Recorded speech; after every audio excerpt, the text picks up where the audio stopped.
वालेकुम सलाम। एक बड़ी मायूसकुन शिकस्त हुई भारत से, तो अगले मैच में और आगे जाने के लिए कितना मुश्किल होगा ग्रुप को उठाना, और कोचिंग स्टाफ के लिए कितनी मुश्किल होगी? देखिए, मुश्किल तब होती है कि जब आपने गलतियों को पिन पॉइंट ना करो, उस पर काम ना करो। तो basically like we just had that conversation कि जहाँ पे हमारे लैप्सेस थे, तो उन चीज़ों पे हम काम करके नेक्स्ट मैचेस को लुक फॉरवर्ड करेंगे ताकि उसमें वो गलतियाँ दोबारा से ना हो। तो that will definitely gonna help in results. Wasim. India के खिलाफ मैच में साफ ज़रा पाकिस्तान के बॉलर से जो तवक्कुआत थी गो कि आपकी बॉलिंग और साइम की अच्छी रही है। शाहीन बहुत अंडर क्रिटिसिज्म है, शादाब बहुत अंडर क्रिटिसिज्म है। तो आप जो नए बॉलर आए हो इस स्क्वाड के अंदर, आप लोगों पे अब सीनियर्स तो परफॉर्म कर नहीं रहे हैं और एक अरसे से नहीं कर रहे हैं, तो आप लोगों पे कितना प्रेशर आ चुका है, क्योंकि पूरी कौम तो अब उन यंग प्लेयर्स की तरफ देख रही है? देखिए, प्रेशर के मुतालिक तो मैं आपको एक ही बात कहूँगा कि having game with India high intensity, तो प्रेशर वगैरह जो कुछ भी होते हैं इट्स नॉर्मल थिंग जो कि ह्यूमन बीइंग फील करता है। लेकिन the thing is how to overcome that thing, so that also like we had the preparations for that. तो प्रेशर तो कोई इस तरह है नहीं as such, as you can see like we were just trying to execute our plans. और बाकी performances देखें डिपेंड ऑन द डे। अब उनसे लेट्स सपोज उनके जरा बॉलिंग लाइन मतलब जो लाइंस वगैरह जो उन्होंने मिस किए थे, तो उन चीज़ों पे हमने सिर्फ एक नज़रसानी डाली, और अब देखेंगे कि नेक्स्ट मैच में हम उसको इंशाल्लाह ओवरकम करेंगे। अरफा। अस्सलाम वालेकुम उस्मान भाई। उस्मान भाई, इंडिया के ख़िलाफ़ जब मैच हारे हैं तो उसके बाद जो टीम मीटिंग हुई है उसमें क्या पेप टॉक हुई है? किसी ने कोई मोटिवेशनल स्पीच दिया है किसी प्लेयर ने या माइक हैसन ने? और सेकेंडली बैटिंग में देखें तो बाबर आजम बहुत बड़ा नाम है, बॉलिंग में देखें तो शाहीन आफरीदी बहुत बड़ा नाम है। इन दोनों का कॉन्फिडेंस क्या शैटर हुआ है? किस तरह का कॉन्फिडेंस इनका आपको नज़र आ रहा है? देखिए, मैच के बाद तो मीटिंग ऑब्वियसली इस बात पे होती है कि यार जहाँ पे हमारे मिसक्यूट हुए हैं हमारे प्लान्स, उस पर ज़रा सा दोबारा से हमने रिवीजन किया, और just make it sure that कि हम नेक्स्ट मैच में वो दोबारा रिपीट ना करें। और बाकी there is no doubt like Shaheen and Babar they have won many games for us for the Pakistan, so like one game doesn't shows कि मतलब उनकी क्या कैपेबिलिटी और क्या कैलिबर है। तो मतलब जो भी लेट्स सपोज इस तरह की गेम हो जाती है तो उसके बाद ओवरकम करना इनको इसलिए आता है क्योंकि मतलब they are the most senior at the moment and they know how to like retrieve their form back. So there is nothing like that कि मतलब उनका कुछ शैटर्ड हुआ होगा या कोई प्रेशर या जो कुछ भी है, होता है, पार्ट ऑफ द गेम है। किसी दिन आप अच्छा करते हो, किसी दिन बुरा करते हो, तो the thing is main thing is कि आप कैसे फिर ओवरकम करते हो, कैसे आप फिर दोबारा डिलीवर करते हो। उस्मान। इमरान अहमद, डेली सचिन फ्रॉम पाकिस्तान। सर, जिस तरह प्रेशर बढ़ रहा है तो देखने में आ रहा है कि पाकिस्तान टीम में कुछ ज़्यादा तब्दीलियां नज़र आएंगी हमें आखिरी पूल मैच में। देखिए, प्रेशर ऑनेस्टली मतलब मुझे इस बात पे आपको क्लैरिटी देनी चाहिए कि ये प्रेशर क्रिएट होता है हमारे जितने भी मतलब स्पेक्टेटर मोड्स हैं, जितने भी सारे हो लोग हैं, तो उनको लगता है कि यार काफ़ी प्रेशर पैनिक वगैरह बन जाता है। लेकिन in the team I never felt that thing कि यार कोई प्रेशर बना हुआ है। हार जीत एक हिस्सा है गेम का। हमारे पास अभी इस टाइम हाथ में ये है कि जो आगे अपॉर्चुनिटी आ रही है उसको हम कैसे कैश करेंगे, और जो बेस्ट पॉसिबल प्लेइंग 11 होगी तो वही ऑन द डे गेम खेलेगी। And like at the moment like there is no such clarities about like playing 11। वो ऑन द डे जब हम जाएंगे तो देखेंगे कि कौन खेलेगा।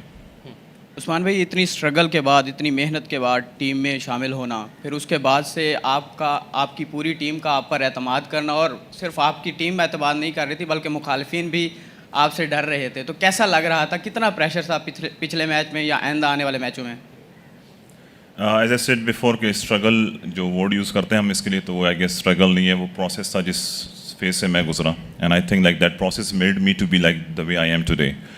और जहाँ तक दबाव की बात है या प्रेशर जो मुखालिफ टीम या जो भी है, तो it's a good sign for me I guess कि मतलब वो लोग अगर प्रिपरेशंस करते हैं इन चीज़ों पे कि यार उस्मान तारिक को कैसे टैकल किया जाए, तो like it's a kind of confidence, more confidence I do feel कि यार हाँ मेरे लिए कोई तैयारी स्पेशल की जा रही है।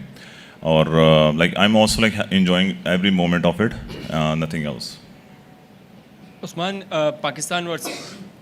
पाकिस्तान वर्सेस इंडिया मैच में बात हो रही है कि आपको बहुत लेट लाया गया, जो एक्स फैक्टर था जिसकी वजह से जो एक फ़र्स्ट 10 ओवर्स में जो इंडिया ने एक्सेलरेट किया, अगर आपको पहले लाया जाता तो आप उस टाइम खड़े हुए सोच रहे थे कि मुझे बॉल मिल जाए, मैं यहाँ पे कोई एक आध वो करूँ, ऐसी कोई चीज़ माइंड में थी? एक चीज़। दूसरी चीज़ ये कि पाकिस्तान वर्सेस इंडिया गेम बहुत बड़ा होता है और पहले आप इस ड्रेसिंग रूम का हिस्सा नहीं थे, बाहर से आए, प्रेशर है, इंटेंसिटी है, सब कुछ अब इससे थ्रू है। पहले ज़रूर लगता होगा कि यार क्या हो जाता है कि टीम इतना इंडिया के अगेंस्ट अच्छा नहीं खेल कर पाती है। वो आपसे गुजरे हो तो आपको क्या लगा कि क्या ऐसी चीज़ होती है एज फर्स्ट टाइमर?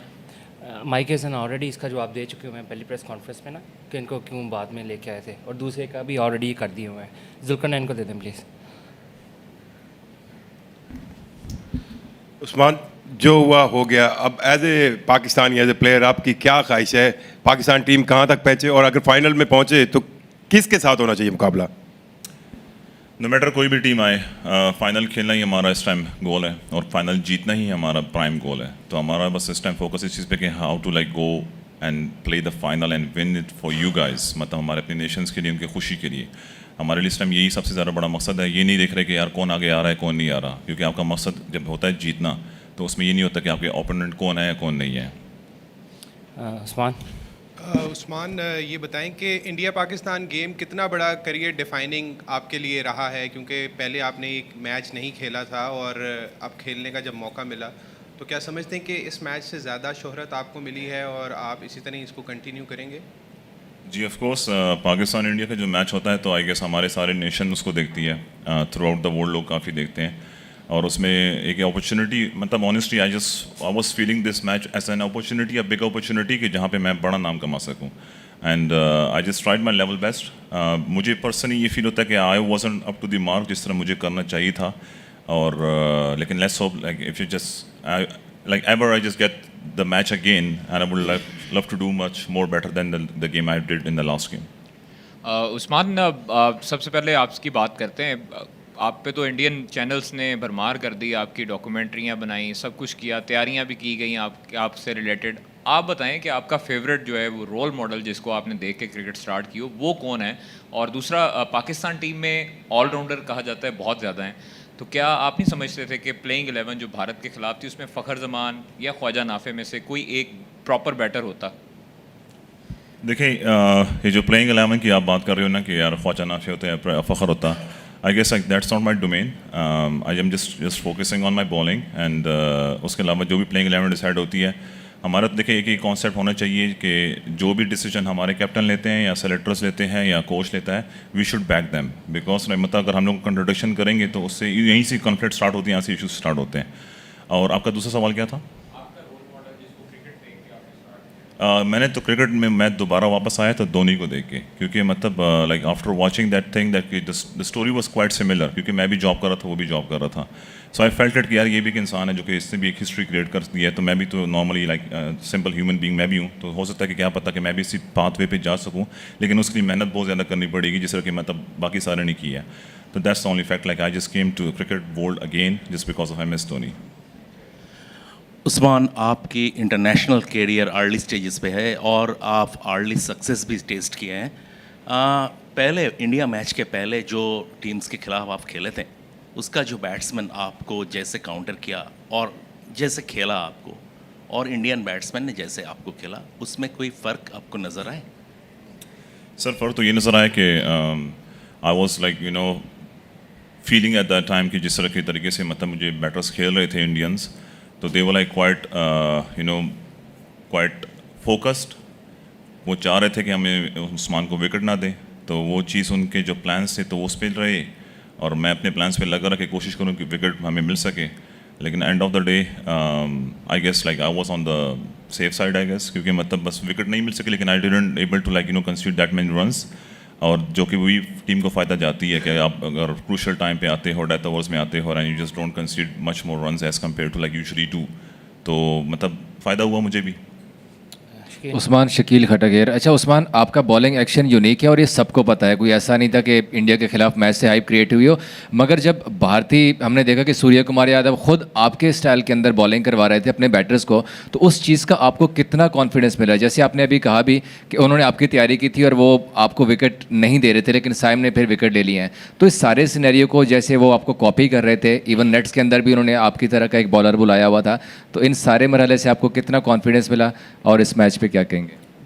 उस चीज़ से तो मुझे कोई कॉन्फिडेंस ऐसे सच नहीं मिला, क्योंकि मतलब ये तो प्रिपरेशंस हैं, कोई भी टीम अपने लिए करती है, एज यू नो दैट कि मतलब एक टाइम ऐसा था कि मोहम्मद इरफान के लिए वो लोग स्टूल पे चढ़ के कर रहे थे। तो ये तो प्रिपरेशंस होती हैं जो हर टीम करती है अपने लिए। और like it's a team game, मतलब अगर मैं रन्स कंसीडर नहीं कर रहा तो दूसरे एंड से दूसरा बंदा विकेट ले रहा है क्योंकि वो वहाँ से चार्ज हो रहा है। तो ये एक फ़ायदा होता है एक टीम को कि मतलब इट्स अ टीम गेम। से मतलब एक एंड से मैंने अगर रन्स रोके तो दूसरे एंड से उसको विकेट्स मिल रही हैं, तो that also helps a team. Thank you so much.